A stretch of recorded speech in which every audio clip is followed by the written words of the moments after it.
Well, hi there. My name is Almon Hallmark. I am actually, you can't tell it, but I'm actually a licensed minister in the state of Oregon. And what I'm going to do, this is brand new for me. I haven't got a clue what I'm doing. But what I'm going to try to do is do a video thing. I'm going to try to go through the whole Bible, verse by verse. And I don't know how many I'll do today, but just to get an idea. I just got what it says and kind of my own take on it. And you don't have to believe anything I say. It's just me trying to just see what happens here. And so in the first chapter of Genesis, in verse 1, it says, "In the beginning, God created the heavens and the earth." So what that is saying to me is that right off the first, he created the heaven and the earth. Pretty straightforward there. So the heavens could be the sky, could be heaven as a place. And the earth is, of course, that's the earth here. And then in verse 2 it says, "And the earth was without form and void, and darkness was upon the face of the deep, and the Spirit of God moved over the face of the waters." Now, I've checked this out, and the Spirit of God was like a breath, like he breathed into man, which is a little farther down. But the same word is moved over the Spirit of God moved upon the face of the waters. And that's the same as the breath of God moved on the face of the waters. The earth was without form and void. So that could mean just a floating mass of something up there. And darkness was upon the face of the deep. And we just call the deep water for lack of anything else. And you can just kind of put in there whatever you want. And then God said, "Let there be light," and there was light. And that's a pretty amazing thing there. And so just out of nowhere, he just created light. And then God saw the light, that it was good, and God divided the light from the darkness. Well, that's pretty self-explanatory. He saw the light, it was good, and he divided the light from the dark. And now we know that the light is the sun and the moon is the dark. My nose is running, sorry. And God called the light day, and the darkness he called night. And the evening and the morning were the first day. Now there's a lot of speculation there about that particular saying, that the morning and the first day. Now that would be a 24-hour day, like we know, or would it be a day of God's reckoning? Because someplace there it says that a day to the 1,000 years to the Lord is but a day. And so, who knows? We just know that that's what he called it, and it was the. And then God said, let there be a firmament in the midst of the waters, and let it divide the waters from the waters. The firmament, I would guess, would just be land, and to divide the waters from the waters. And one of the things I read somewhere was that there was a lot of water inside, because when the flood came, the water came up from under the ground. That's getting way off the beat here.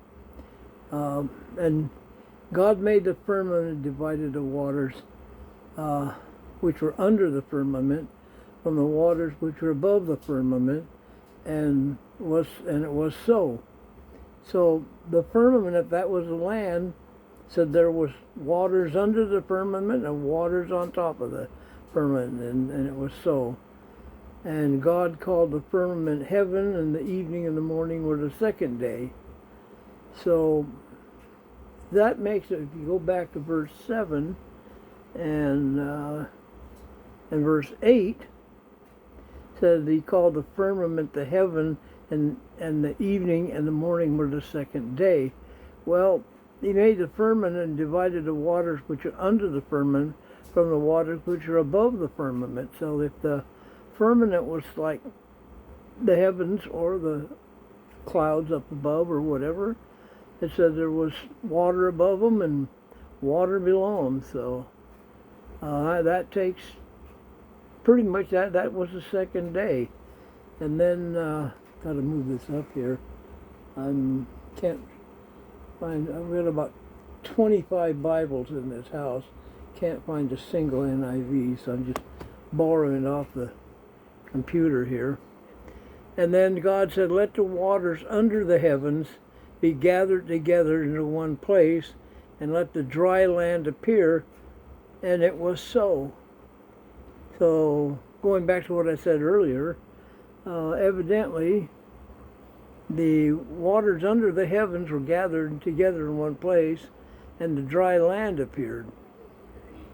And God called the dry land earth, and the gathering together of the waters he called the seas. And God saw that it was good. So sounds to me, and I'm just talking for no good reason, but God said that called the dry land earth, and he called seas. So shows the seas and the earth. And God said, "Let the earth bring forth grass and herb yielding seed, and the fruit tree yielding fruit after his kind, whose seed is in itself upon the earth." And it was so. And the earth brought forth grass and herb yielding seed after his kind, and the tree yielding fruit, whose seed was in itself after his kind. And God saw that it was good. And the evening and the morning were the third day. Now, once again, was that a 24-hour day, or was that just what God called it? What if it took 100,000 years to do that? I don't know. It doesn't say anything clear about it anywhere. But so we went to the third day there. Let's see what goes on here. Oh, I gotta do this. And we're on verse 14, and God said, "Let there be lights in the firmament of the heavens to divide the day from the night, and let them be for signs and for seasons, for days and years." So that pretty much sounds like the moon, doesn't it, and the sun, giving different seasons. And God made two great lights, a greater light to rule the day and a lesser light to rule the night. And he made the stars also. So there's God. He made the sun, the moon, and stars. That's a pretty big deal. I couldn't make them. I couldn't even start to make a star. And God set them in the firmament of the heaven and gave light upon the earth, and to rule over the day and over the night, and to divide the light from the darkness. God saw that it was good. And the evening and the morning were the fourth day. So let's go on just a little farther. Let's see if we can get through the 6 days here. I don't want these to be too long, and I'm about where I wanted to stop right here. But and God said, "Let the waters bring forth abundantly the moving creature that has life, and fowl that may fly above the earth in the open firmament of heaven." And God created great whales and every living creature that moveth, which the waters brought forth abundantly after their kind, and every winged fowl after his kind. And God saw it was good. God blessed them, saying, "Be fruitful and multiply, and fill the waters in the seas, and let the fowl multiply in the earth." And the evening and the morning were the fifth day.